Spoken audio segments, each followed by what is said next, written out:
আসসালামু আলাইকুম ভিউয়ার্স, সবাইকে স্বাগতম আমাদের আজকের ভিডিওতে।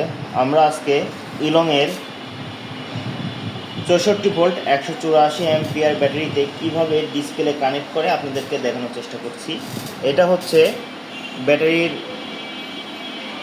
আপনারা দেখতে পাচ্ছেন এটা হচ্ছে ব্যাটারির নেগেটিভ এবং এটা হচ্ছে ব্যাটারির পজিটিভ টার্মিনাল। এই নেগেটিভ পজিটিভ টার্মিনালকে আমরা সহজেই লাল তারটাকে লালে এবং কালো তারটাকে কালোতে কানেক্ট করব খুব সহজেই। আপনাদেরকে একটু দেখাচ্ছি ব্যাটারিটা কীভাবে আপনারা ডিসপ্লে কানেক্ট করবেন।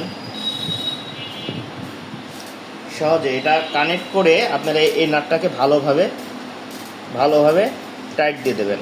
এটা খুবই ভালোভাবে টাইট দিতে হবে, নাহলে সমস্যা হবে। এই যে আপনাদের দেখালাম কিভাবে আমরা ডিসপ্লে কানেক্ট করলাম।